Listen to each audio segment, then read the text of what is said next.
va commencer le Tech Talk. Je ne vais, comme d'habitude, plus lire le chat. Tenez, le chat, pendant qu'on y est, vous allez pouvoir dire bonjour à YouTube. Dites bonjour à YouTube pendant qu'on commence le Tech Talk et pendant que je vous parle du programme de cette petite vidéo. On va parler au début processeur.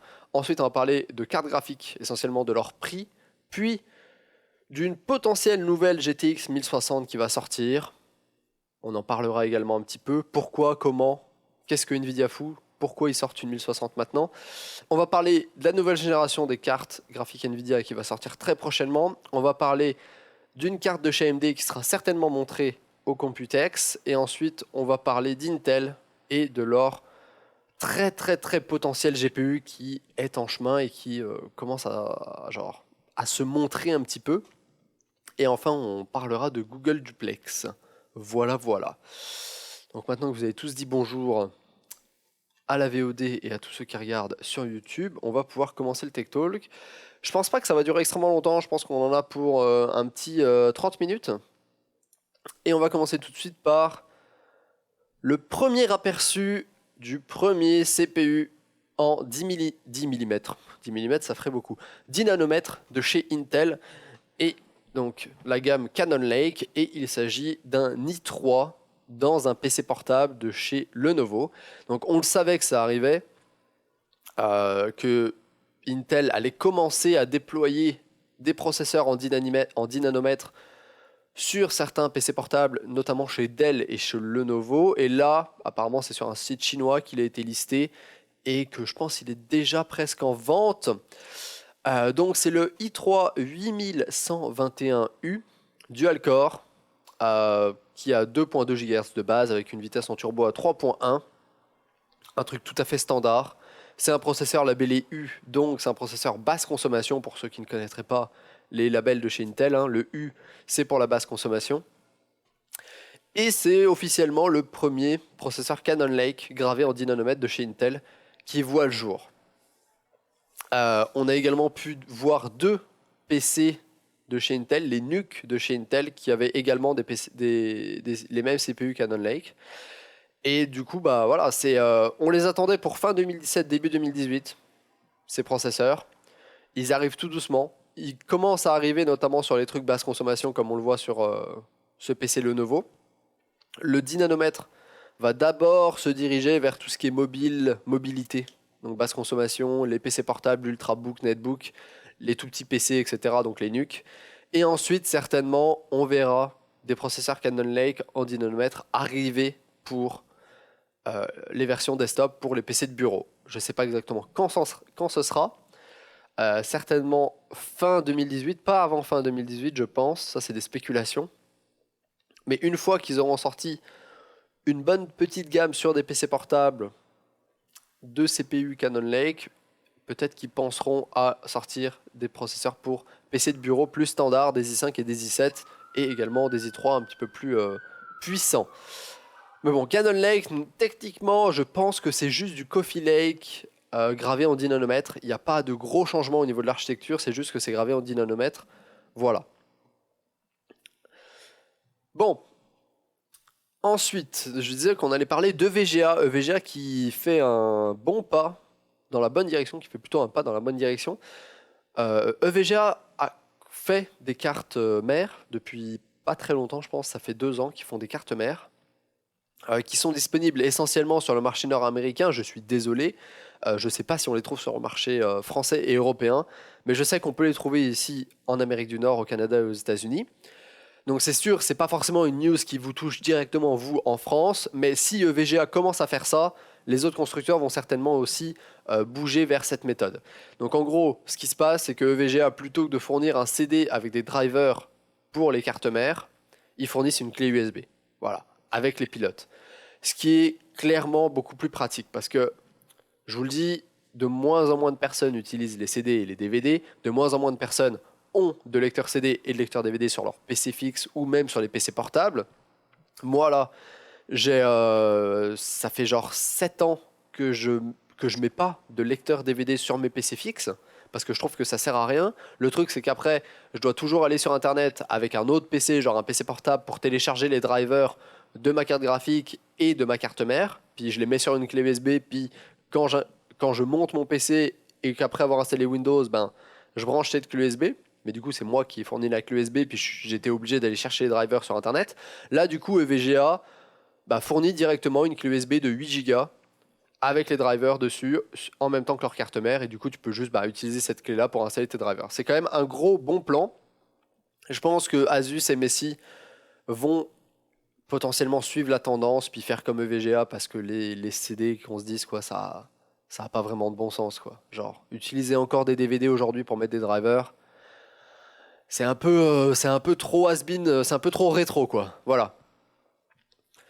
Bon, même d'ailleurs, je pense, j'ai acheté un PC portable il y a pas longtemps. Je vais vous faire une vidéo là-dessus également. J'ai acheté un PC portable. Je pense qu'il y en a qui le savent ce que j'ai acheté. Eh ben, il n'y a pas de lecteur CD non plus. Pourtant, c'est un PC portable, c'est un 15 pouces assez standard, tu vois. Il n'y a pas de lecteur CD non plus. Bref, on va parler d'une news qui va vous réjouir. Enfin, j'espère.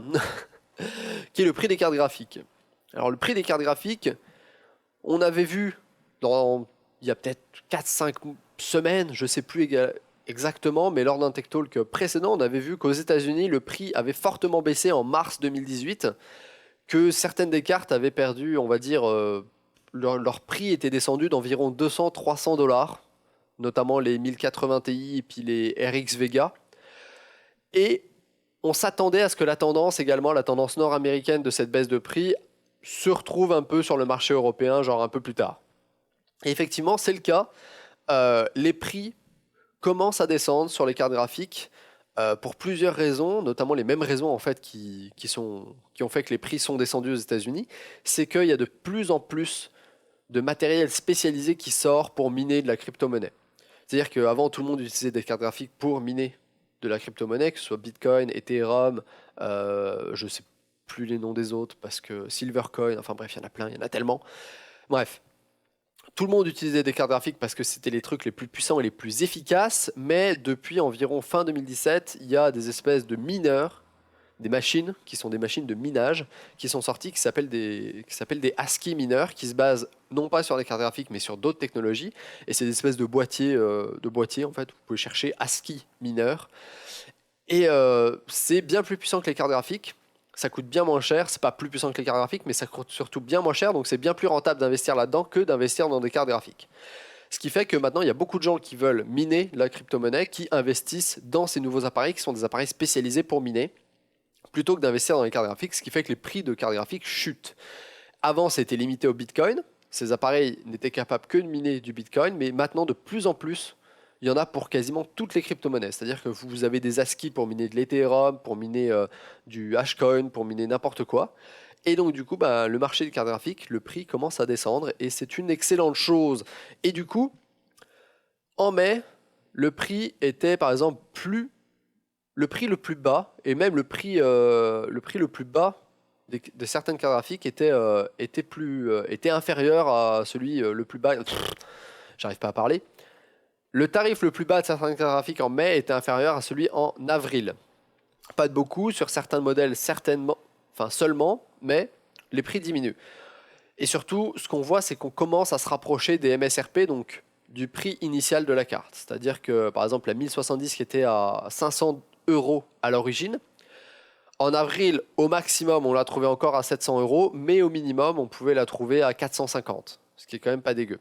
Pareil, en mai, on la trouvait encore aussi au plus bas à 450. Par contre, pour une raison obscure, en mai, elle était à 810 au plus élevé. Mais les 1080 diminuent un petit peu, les 1080 Ti diminuent également. Donc on se rapproche, vous pouvez trouver des 1080 Ti à 800 €, ce qui est une excellente affaire. C'est sûr, c'est pas les prix les plus bas qu'on ait connus, mais c'est quand même une excellente affaire. Et c'est la même chose sur les différentes hautes cartes graphiques, que ce soit les Vega 56 et les Vega 64 qui avaient atteint des plafonds en janvier-février. Voilà, voilà. On va continuer sur, j'en parlais, une potentielle nouvelle 1060. Oui, Nvidia sortirait potentiellement une nouvelle 1060. Il y avait également des rumeurs d'une 1050 avec 3 Go, donc d'une GTX 1050 mais avec 3 Go de VRAM, qui potentiellement pourrait sortir seulement sur le marché chinois, apparemment. Il y avait également aussi une 1060 potentielle avec 5 Go de VRAM. pour faire un équilibre entre la 3 Go et la 6 Go, il y aurait des rumeurs sur une 1060 avec 5 Go. Pourquoi pas? Mais cette fois-ci, c'est un truc un petit peu plus probable. C'est une nouvelle 1060 qui serait basée sur un GP104, donc pas sur le GP106, sur lequel sont basées les 1060 habituellement. Donc la puce graphique GP106. Là, ça serait en GP104, qui est la même puce que celle qui équipe les 1070. Et avec 6 Go de VRAM. C'est le bordel, c'est le bordel. Les 1060, c'est le bordel, c'est le bordel. Comme vous pouvez le voir, apparemment, donc les 1060, ce qui existe déjà, bien évidemment, c'est les 1066 Go basés sur un GP106. 6 Go de VRAM, blablabla. Celle en 3 Go, pareil sur le GP106, 3 Go de VRAM, blablabla. Ça, c'est une hypothèse, apparemment. Une 1065 Go, pourquoi pas. Après, il y avait la 6 Go qui avait été revisitée, la version 6 Go en GP106 qui avait été revisitée. Pourquoi? On ne sait pas. Ensuite, il y avait une deuxième version de la GTX 1060 encore, mais avec des fréquences de mémoire plus élevées. Et là, c'est ces deux trucs-là. Une GTX 1060 sur un GP104 en version 6 Go. Parce qu'en fait, la version 3 Go existe déjà. Il y a déjà des 1060 3 Go qui sont basés sur le GP104. Et on les trouve déjà sur le marché. Mais là, apparemment, ils sortiraient la même, mais en version 6 Go. Pour potentiellement écouler les stocks des GP104 avant la sortie potentielle des nouvelles cartes graphiques Nvidia. Bah oui, quand vous allez sortir une nouvelle génération de cartes, vous voulez écouler les stocks de l'ancienne génération. Donc c'est potentiellement pour ça que Nvidia sort une nouvelle GTX 1060. Parce que je pense que à cause du minage et du prix élevé des 1070, 1070 Ti, 1080, 1080 Ti, les 1060, c'est celles qui se vendent le mieux à l'heure actuelle parce que c'est les plus abordables et c'est celles qui, comme je le disais, sont le moins impactées par le minage de Bitcoin enfin le minage de crypto-monnaie et l'augmentation des prix. Et du coup, c'est peut-être pour ça que Nvidia essaye de faire une nouvelle 1060 avec des GPU, des chipsets qui leur restent, qui sont les GP104 et qu'ils n'arrivent pas à écouler. Et du coup, il ferait une 1060 avec ça, pour écouler ces GP104. Voilà. Ici, on a un petit peu plus de détails. Ça serait exactement la même carte, quasiment la même carte. Regardez, c'est ça. C'est ici. Elle est où? Tac, tac. Ça serait celle-là, ça serait exactement la même carte, quasiment. 1200 Q d'accord, comme la GTX 1060 6 Go, mais basée sur le GP106. Exactement pareil. Ou un tout petit peu plus de Q d'accord, en fait. My bad. Ah oh, non, en fait, ça c'est là. Non, exactement le même nombre de Q d'accord, en fait. Exactement le même nombre. Exactement le même nombre de Q d'accord. Exactement les mêmes fréquences, exactement le même TDP et exactement le même prix. Voilà. Mais c'est juste qu'ils veulent certainement écouler leur stock de chipset GP104. Il y a de bonnes chances que ce soit ça. Bon, on en parlait un petit peu. Il y a des gens qui m'ont posé des questions là-dessus. Vous le savez, certains d'entre vous le savent. Nvidia a été contraint, pas vraiment contraint, mais Nvidia a abandonné officiellement, je dis bien officiellement, le GeForce Partner Programme. Voilà. C'est suite à toutes les informations, les rumeurs qui circulaient, etc.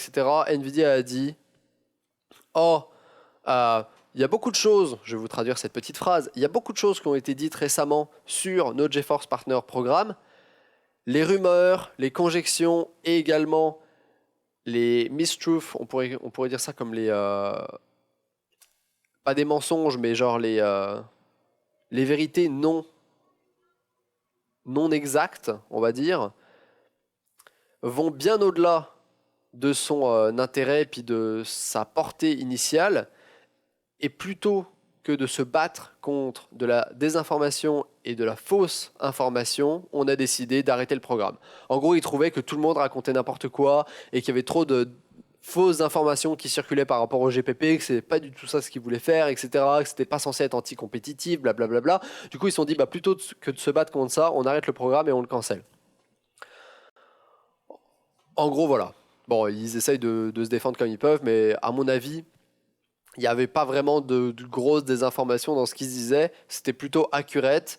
C'est juste que Nvidia avait décidé de ne pas rendre publiques les clauses des contrats. Pourquoi? Parce qu'il y avait certainement des choses à cacher dans ces clauses de contrat, des trucs qu'ils ne voulaient pas forcément que tout le monde voit. Donc à mon avis, toutes les rumeurs étaient plutôt fondées. Bref, Nvidia en a eu marre. En plus, HP et Dell, qui sont deux géants dans le monde de l'informatique et qui vendent des millions et des millions, peut-être pas des millions d'unités, mais des millions, qui font des millions de chiffres d'affaires à Nvidia en achetant des milliers et des milliers de cartes graphiques. Tous les PC, il y a les trois quarts des PC professionnels, machin, des PC de gaming et tout, HP sont équipés avec des GPU Nvidia. Si HP dit non, nous on n'achète plus chez vous, si vous continuez le GPP, on signe pas chez vous, et bah du coup, ça leur, à mon avis, ça leur a mis un coup dans l'aile à Nvidia. Puis ils se sont dit on va l'abandonner. Donc voilà. Le truc c'est que j'ai dit officiellement. Donc officiellement, Nvidia a abandonné le GPP. Mais ce qu'il faut savoir, c'est que rien ne les empêche d'avoir gardé les noms de ceux qui ont signé le contrat. C'est-à-dire qu'officiellement, tu dis ok, on arrête le contrat. On arrête complètement ce programme, on le fait plus. Mais à l'interne, chez Nvidia, ils savent très bien qui a voulu signer et qui n'a pas voulu signer, qui leur a mis des bâtons dans les roues, etc. Et je peux vous dire qu'à mon avis, Nvidia, ils sont pas du genre à pardonner comme ça, parce qu'à mon avis, ils avaient investi des thunes dans le GeForce Partner Programme, suffisamment d'argent pour que ça les fasse chier. Et du coup, à mon avis, à l'interne, ils ont gardé leur petit nom, ils ont gardé leur petit carnet, ils ont noté, ils ont fait genre MSI, ouais, ils avaient signé, Asus, ouais, ils avaient signé, blablabla. Et je peux vous dire qu'à mon avis, ça va être bien plus dur pour les gens qui n'ont pas signé, pour les marques qui n'avaient pas signé et qui avaient fait chier Nvidia à cause de ça, pour avoir des allocations et pour se procurer les nouveaux chipsets en temps et en heure. À mon avis, Nvidia va faire des traitements de faveur cachés basés sur ceux qui avaient signé le programme, même si le programme est cancel. C'est pas parce que le programme est arrêté officiellement que à l'interne chez Nvidia, tu peux pas dire ah ben MSI et Asus avaient signé, on leur envoie les cartes quand ils le veulent, on leur donne suffisamment d'allocations de GPU, on leur donne suffisamment de budget, on les aide pour le marketing, etc. Ah, Gigabyte n'avait pas signé, oh bon, on va leur envoyer plus tard, c'est pas grave. Et ça, tu peux pas prouver légalement que Nvidia fait du favoritisme, parce que c'est hyper dur. Mais c'est juste qu'eux, à l'interne, ils vont, à mon avis, ils vont faire du favoritisme en fonction des marques qui avaient signé le GPP. Clairement. Clairement. Tu sais, genre, la rancune, ça s'oublie pas, hein. Entre entreprises comme ça, les mecs qui font genre ah toi tu m'as cassé les couilles avec mon programme, tu voulais pas le signer, bah je vais te casser les couilles même si j'ai abandonné le programme, mes cartes tu les auras 2 mois après les autres, hein. Et à mon avis ils vont faire ça, c'est dégueulasse, c'est complètement dégueulasse, je suis d'accord, c'est complètement immoral, mais c'est ce qui va se passer c'est ce qui va se passer, 100% c'est ce qui va se passer, parce que Nvidia, voilà, ils sont comme ça, voilà, c'est des, voilà. Ils n'ont pas envie de se faire chier, et puis ils ont envie de faire chier. Enfin, les autres les ont fait chier, ils vont faire chier tout le monde. Enfin, pas tout le monde, mais bref, vous comprenez le truc, quoi. C'est pas des gentils, Nvidia, hein. C'est pas des gentils du tout. Bref, donc voilà, même si c'est une bonne chose parce que le GPP est officiellement arrêté, à mon avis, ça va rien changer du tout, quoi. Dans le sens où ils vont quand même faire du favoritisme. C'est ça, ils vont bouder les marques les moins dociles, exactement. Ils vont faire, bah toi, t'as pas voulu signer notre truc, tu peux te gratter pour qu'on t'aide au niveau du marketing et pour qu'on t'aide au niveau du développement de tes cartes. Puis tu peux, voilà, bref. Première et dernière fois que j'achète du Nvidia, non, mais le problème, c'est que leurs cartes sont vraiment plus puissantes que ce que fait AMD. C'est ça le problème. C'est ça le problème, c'est qu'ils peuvent se faire ça parce qu'ils ont pas de vrais concurrents. À l'heure actuelle, je suis désolé, mais AMD, c'est pas un vrai concurrent pour Nvidia, hein.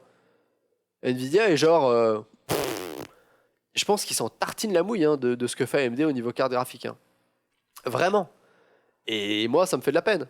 Moi, ça me fait de la peine parce que c'est vraiment genre... sans concurrence, il n'y a rien qui avance. AMD est revenu dans le marché avec leur CPU. Donc là, il commence à y avoir une vraie concurrence entre Intel et AMD, ça on l'a vu. Ça c'est vraiment bien. Mais au niveau des cartes graphiques, du coup, ils n'ont pas pu faire le même taf. Puis Nvidia, là pour l'instant, le marché est ouvert pour Nvidia, ils font ce qu'ils veulent. Bref, Intel arrive, comme certains le disent. On va continuer à parler des cartes graphiques. Voilà, même si le GPP a été annulé, il y a quand même des constructeurs qui avaient lancé la production des nouvelles cartes pour AMD. C'est-à-dire que chez Asus, ils avaient commencé la production des Ares, qui étaient censés remplacer la série Republic of Gamer pour les cartes AMD. Donc les cartes Nvidia allaient être Republic of Gamer, les cartes AMD allaient être Ares. MSI avait commencé à faire pareil parce qu'ils avaient également signé le petit contrat. La gamme MSI Gaming, ça allait être réservé au GPU Nvidia. Et ils allaient faire les cartes Mech 2 pour les séries AMD. Voilà. Donc potentiellement, ils vont conserver cette dénomination. Je crois que Asus a du coup annulé sa dénomination Ares et est retourné vers Republic of Gamer pour toutes ses cartes, du coup, histoire de pas semer le trouble et semer, pas la discorde, mais en gros semer une confusion générale parmi ses consommateurs.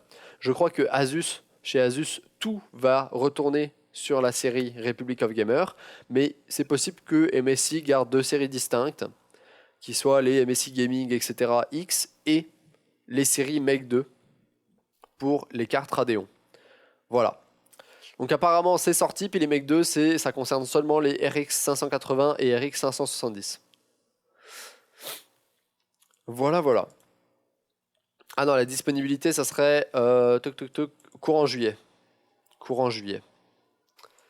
Bon, une autre carte de chez AMD qui pourrait potentiellement voir le jour aux alentours du Computex, donc ça serait en juin, ça serait la Vega 56 Nano. Donc apparemment, officiellement cette carte ne sortira jamais. AMD a dit officiellement cette carte ne sortira jamais. Mais les fabricants de cartes graphiques, donc Power Color, certainement peut-être Saphir, etc., ASRock peut-être, vu qu'ils vont faire des cartes graphiques AMD également, mais qui ne seront pas disponibles en Europe. Les cartes ASRock, cartes graphiques ASRock, ne seront pas disponibles en Europe. Ça, c'est bien dommage. Mais bref, donc les constructeurs de cartes AMD vont peut-être, par contre, créer une nano à leur sauce. C'est-à-dire que ça ne sera pas forcément celle faite par AMD qui sera qui sera vraiment la vraie nano qui aurait été faite par AMD. Mais il se peut que les constructeurs fassent une nano-like, donc une carte comme une nano, qui soit aussi compacte et qui consomme moins à partir des cartes Vega. Donc officiellement, la RX Vega Nano ne sortira pas par AMD, mais elle sortira peut-être par les fabricants externes, notamment Power Color apparemment, qui va en montrer une lors du Computex de cette année. Donc ça serait une RX Vega 56 édition nano, du coup une version super compacte qui fait 15 cm de long je pense, avec un ventilateur turbo pour expulser l'air. Et apparemment l'alimentation ça serait du 6 plus 8 broches, donc ça serait une carte qui consommerait quand même je pense 150 watts, je pense qu'elle aurait un TDP de 150 watts je pense, peut-être 120-150. Voilà. Et on ne sait pas le prix, pas du tout. Bon, on va parler sérieux. Parlons peu, mais parlons bien. Parlons de la GTX 1170. On avait déjà eu les détails et les potentielles spéculations par rapport aux caractéristiques de la 1180. Je pense que c'était dans un Tech Talk d'il y a 4 semaines, un truc comme ça. Vous pouvez voir dans les anciens Tech Talk, on avait déjà parlé de la GTX 1180 et de ses specs et de ses caractéristiques. Là, on s'intéresse à la 1170. Apparemment, on aurait des infos supplémentaires. Ça serait également basé sur le GV104, donc le même chipset graphique que la 1180. Graphique Volta 104, chipset graphique GV104, celui qui prend la suite au GP104. GV104 ou GT104, dépendamment si c'est l'architecture Turing ou Volta, parce que c'est pas encore très clair, on ne sait pas vraiment si Turing ça va être pour le Pro et Volta ça va être pour le gaming ou l'inverse. Mais en tout cas ça va être sur le modèle 104 de leur chipset.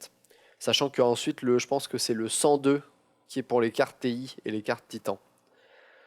Apparemment à l'intérieur on aurait 2688 shaders sur 21 stream modules. Shader module, je pense que c'est les SM, c'est les shader modules. Les textures mapping unit, on en aurait 168, ce qui est supérieur au nombre de textures de unités de mapping pour les textures qu'on avait sur la 1070, il me semble. On aurait exactement la même logique de découpage entre la 1080 qu'il y avait entre la 1080 et la 1070, c'est-à-dire que la 1080 utilisait pleinement le chipset GP104 et la 1070 était une version un petit peu coupée où ils enlevaient certaines des parties, genre où certaines des parties du GP104 étaient désactivées pour qu'il y ait un petit peu moins de puissance. Là, on suivrait également la même logique, le même schéma, c'est-à-dire que la 1180 utiliserait tout le chipset 104 de la nouvelle génération et la 1070 serait une version un petit peu bridée de ce chipset. On aurait une fréquence du GPU à environ 1.5 GHz avec un boost qui serait dans les 1.8. Et au niveau de la mémoire, là où ça devient également intéressant, on aurait soit 8 ou 16 Go de GDDR6 sur un bus de 256 bits. Donc on est sur de la GDDR6 également, il semblerait, sur la 1170. C'était pareil, sur la 1180, ça sera de la GDDR6, mais on ne sait toujours pas si ça va être 8 ou 16 Go également. Ça, c'est les spéculations, on ne sait pas trop la quantité de mémoire qu'ils vont mettre. Est-ce que ça sera 8 Go, est-ce que ça sera 16 Go, est-ce qu'ils vont faire plusieurs versions, ce qui est aussi possible. C'est aussi possible. On n'a jamais vu ça sur les cartes 70 et 80, mais sur les cartes 1060, 960, il y avait souvent plusieurs versions avec différentes quantités de VRAM. C'est possible qu'ils fassent ça sur la 1070, peut-être, on ne sait pas, sur la 1170, excusez-moi. Par contre, la mémoire sera potentiellement plus lente que celle de la 1180. Apparemment, au niveau puissance, donc ça c'est puissance relative et ça c'est aussi des spéculations. La 1180, on le savait, elle serait plus puissante que la Titan XP, environ 15 à 20% plus puissante que la Titan XP. Et la 1170 serait à peu près aussi puissante qu'une 1080 Ti. Donc c'est des spéculations, mais il faut s'attendre à quelque chose à peu près comme ça. La carte pourrait atteindre environ 9.75 teraflops de puissance de calcul en single point, en floating point 32, donc single floating point. C'est des unités de mesure de puissance de calcul brut, hein, vous inquiétez pas. Ceux qui ne connaissent pas, vous pouvez googler ça, vous pouvez googler genre FP32, FP64, vous aurez des informations là-dessus. Mais grosso modo, par rapport à la 1080 Ti, eh bien, on aurait une puissance à peu près équivalente. Donc, ce qui s'annonce quand même une très très bonne chose. On serait environ 30 à 35% plus puissant qu'une 1070, voire même un peu plus. La 1070 serait à 100%, la 1170 Ti serait à 150%, donc même 50% plus puissante. Ce qui est vraiment assez intéressant.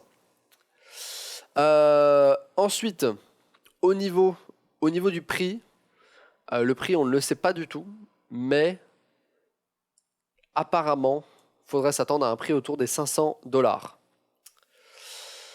Un prix autour des $500. C'est quand même assez cher, bien plus cher que le prix original de la 1070 qui était à 379. Le MSRP de la 1070 était à $380. Là, on aurait un MSRP à $120 de plus qui serait $500. Donc c'est quand même assez cher. Également, la 1180 serait plus chère. Elle serait $100 de plus que le MSRP de la 1080. Donc elle serait à, je pense, $700 alors que la 1080 était à 600. Donc voilà. C'est toutes les spéculations qu'on a à l'heure actuelle. Un prix plus élevé, aux alentours des $450-500, mais des performances qui se rapprocheraient d'une 1080 Ti. Voilà. La 1070 était à 500 €. Non, la 1070 n'était pas à 500 € du tout. La 1070 était à $380. Elle était à 400 € en version MSRP, en version Founders Edition. Et ensuite, les fabricants de cartes custom comme MSI, Asus ont mis des prix plus élevés pour les cartes custom qu'ils avaient fait. Mais tu trouvais certaines cartes à 420 €. Voilà. Ça, c'est genre, tu trouvais la 1070, tu pouvais la trouver à 400 € et tu pouvais la trouver à 550 €. Si tu prenais la version EVGA For the Win ou la EVGA Kingpin, même si elle n'est pas sortie, bref, on s'en fout, ou une version genre la version Asus Republic of Gamer OC machin machin, elle était limite à 520 balles, alors que la version MSI Armor, elle était genre à 450, puis la KFA2 classique Exoc, elle était genre à 420, tu vois. Bref. Mais là, non, la 1170, 500 $ en MSRP, ça va faire du 500-600 euros minimum. T'as un décalage audio et caméra. Ah, bon, bah je réglerai ça au montage pour la VOD. Bref, en attendant, plus de news sur la 1080. La seule news dont je vais vous parler, c'est la date de sortie, qui apparemment serait pas officielle, mais on s'attendrait, on aurait quelques premières idées par rapport à sa date de sortie. Et ça serait pour le 15 juin. Voilà. Enfin, le 15 juin. Le 15 juin entre guillemets. En gros, on aurait des premiers samples de cartes qui sortiraient à partir du 15 juin et qui annoncerait une disponibilité pour les cartes Founders Edition, donc pour les cartes édition des Founders, je ne sais pas c'est quoi la traduction en français de ça, pour début juillet. La disponibilité serait pour tout début juillet pour ces nouvelles cartes graphiques qui seront, à mon avis, annoncées au Computex. Elles vont commencer à être shippées le 15 juin. Il y aura certainement des modèles qui seront envoyés à des tech reviewers, à des mecs qui font des tests et des reviews, genre au site qui font des reviews, au YouTube channel qui font des reviews, genre à mon avis à partir du 15 juin. Et elles seront disponibles pour tout le monde à partir du début juillet. Mais là, on parle seulement des Founders Edition. Toutes les cartes custom devraient sortir certainement courant août, voire courant septembre. Parce que Nvidia se garde toujours environ un mois et demi d'exclusivité sur les cartes qu'ils sortent quand ils font une nouvelle génération. Donc pendant un mois et demi, tout juillet, les seules cartes disponibles en 1180 et 1170, ça sera des Founders Edition et faudra attendre août voire septembre pour voir les premières versions custom sortir. Voilà. C'est tout ce que j'avais à dire là-dessus. Mais grosso modo, voilà, comme je le disais, aussi puissant, voire même un petit peu plus puissant qu'une GTX Titan XP pour cette GTX 1180. Et à côté de ça, on a Intel qui commence vraiment à faire parler de lui et c'est de plus en plus confirmé que Intel bosse à nouveau, je dis bien à nouveau parce que ça leur était déjà arrivé, mais bosse à nouveau sur une carte graphique dédiée qui pourrait sortir en 2019, voire fin 2019-2020. On n'a pas vraiment de date. Je pense que là, ils disent début 2019. Je pense qu'ils sont vraiment très, très, très optimistes. Pour moi, ça sortira pas du tout début 2019. Ils pourraient l'annoncer au CES 2019. Donc, elle pourrait être annoncée début 2019. Mais à mon avis, elle sortira pas avant moitié de l'année de 2019, voire début 2020. Mais c'est de plus en plus probable et c'est quasiment sûr à 95% que Intel bosse là-dessus. Enfin, c'est même sûr à 100%. En fait, c'est sûr à 100% que Intel bosse là-dessus et c'est sûr à 90% qu'elle va pouvoir sortir. Parce que c'est pas la première fois qu'Intel essaye de faire des GPU. Ils avaient des autres projets qui remontent à 10 ans, voire même 5 ans, enfin même plus, où Intel essayait de faire des cartes graphiques. C'est des projets qui avaient été abandonnés, qui ont été repris, qui ont été abandonnés. Bref, c'est un immense bordel. Mais il semblerait que cette fois, ce soit un petit peu plus concret. Ils ont monté une équipe du feu de Dieu pour faire ces cartes, qui inclut notamment un ancien mec de chez AMD, justement, qui a reparti un petit peu la firme Radeon à l'époque, qui est Raja Koduri. Je pense que vous avez déjà vu sa tête. C'était lui qui était le chef de Radeon Technology Group. Je vais essayer de vous montrer sa tête. Ce mec-là, bon ok, il y a pas vraiment, on voit pas vraiment sa tête, mais c'est un mec hyper connu dans le monde de l'informatique, et notamment parce qu'il a beaucoup travaillé avec Intel. Enfin, beaucoup travaillé chez AMD, puis maintenant il est chez Intel. Ce mec-là, qui du coup a quitté AMD je ne sais plus quand, et qui est venu chez Intel, et qui est dans l'équipe qui travaille sur la nouvelle carte graphique de Intel. On ne sait pas du tout sur quoi ça sera basé, on ne sait pas les caractéristiques, on n'en a aucune idée, mais c'est sûr à 100% Intel travaille là-dessus et il faudrait s'attendre à une annonce au CES 2019. Donc si Intel vient dans le marché des cartes graphiques, c'est une excellente chose comme on le disait, parce que s'il y a bien quelqu'un qui peut rivaliser avec Nvidia, c'est Intel. Parce qu'ils ont les sous, ils ont la thune, ils ont le pognon pour rivaliser avec eux et également grappiller des parts de marché et faire peur à Nvidia. Parce que Intel est énorme sur le marché des CPU. S'ils sortent des cartes graphiques, les gens vont être là, oh, des cartes graphiques Intel, ça doit forcément être de la bonne qualité, donc ils vont aussi potentiellement acheter des cartes graphiques Intel. Voilà. Voilà. Donc, la dernière news concerne Google Duplex. Alors, à la base, je voulais en parler juste parce que j'avais été impressionné par la démo qu'ils avaient faite lors de leur conférence qui s'est passée, je pense, il y a 2 semaines. Donc, la démonstration, le Google I.O., donc la grosse keynote de Google où ils annoncent plein de trucs. Ils ont parlé d'Android P, ils ont parlé des nouveautés sur Google Maps, sur Google Home, etc., etc.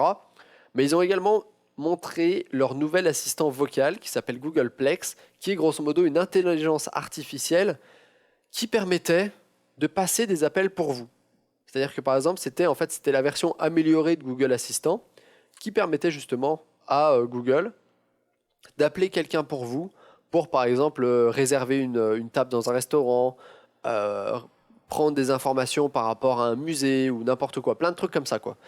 Et du coup, Google appelle pour vous l'établissement et fait une réservation à votre nom, etc., etc. Ils avaient fait une démonstration qui est hyper impressionnante, que j'ai trouvé vraiment, vraiment bien et vraiment très intéressante. Mais il semblerait que depuis 2-3 jours, il y a certains sites qui mettent en doute la véracité de cette démonstration et qui se posent certaines questions par rapport à justement est-ce que ces démonstrations ne seraient pas truquées parce qu'il y a certains petits trucs qui coïncident pas vraiment. Je vais essayer de vous montrer la vidéo. Vous allez voir ça, j'ai été bluffé. So what you're going to hear is the Google Assistant actually calling a real salon to schedule the appointment for you. Let's listen.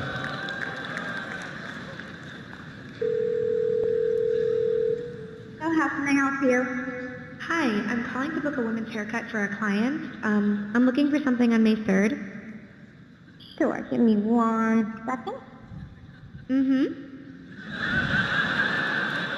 Sure, what time are you looking for around? At 12 p.m. We do not have a 12 p.m. available. The closest we have to that is a 1:15. Do you have anything between 10 a.m. and 12 p.m.?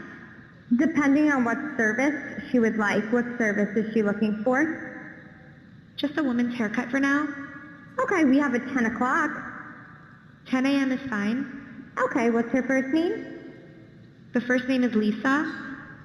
Okay, perfect. So I will see Lisa at 10 o'clock on May 3rd. Okay, great. Thanks. Great. Have a great day. Bye.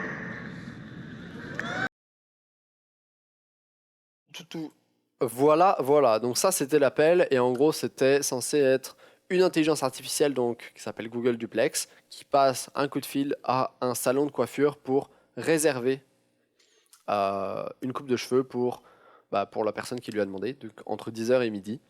Et donc en gros, moi j'étais hyper impressionné quand j'ai vu ça, mais apparemment il y a un petit site qui s'appelle, je ne sais plus comment s'appelle le site, c'est Axios, qui a trouvé que au final l'appel semblait suspicieux, notamment parce que déjà le fait que on connaisse pas le salon qu'ils appellent, il n'y ait pas le nom, etc. Mais ça à la limite, c'est pas trop grave parce que c'est compréhensible que Google ait voulu cacher l'identité du salon qu'ils ont appelé, juste pour des raisons de confidentialité, etc., pour pas que tout le monde appelle le même salon.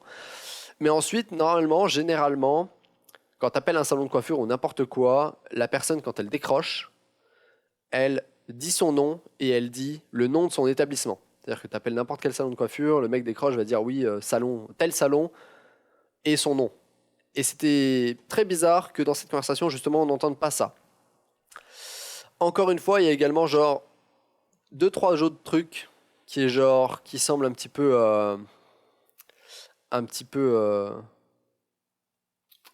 un petit peu, comment ça s'appelle, suspicieux, c'est qu'il n'y ait aucun bruit ambiant lors de l'enregistrement. C'est-à-dire que t'appelles un magasin, t'entends forcément du bruit autour. Voilà. T'entends forcément du bruit autour, il y a des gens qui font des choses à côté, etc. Surtout dans des trucs comme des salons de coiffure. Et du coup, certains sites ont trouvé bizarre qu'il n'y ait aucun bruit ambiant dans les enregistrements, que ça semble super clean, etc. Et du coup, ils se demandent s'ils ont vraiment appelé un vrai salon de coiffure et si l'appel n'était pas trafiqué. D'ailleurs, Google a juste pas répondu, parce qu'en gros, le site Axio a adressé ces questions à Google, ils les ont posées à Google, ils les ont relevées, puis ils ont genre demandé à Google, genre en posant des questions, genre en disant genre, du coup, est-ce que c'est... Nous, on trouve ça bizarre que la personne donne pas son nom, ni le salon de coiffure dans lequel elle est, qu'il n'y ait pas de bruit ambiant, etc., etc., etc. Qu'est-ce que vous répondez à ça? Est-ce que vraiment c'est un vrai appel que vous avez passé et tout et tout? Et Google, pour l'instant, a décliné l'offre de vérifier l'existence du salon qu'ils avaient appelé.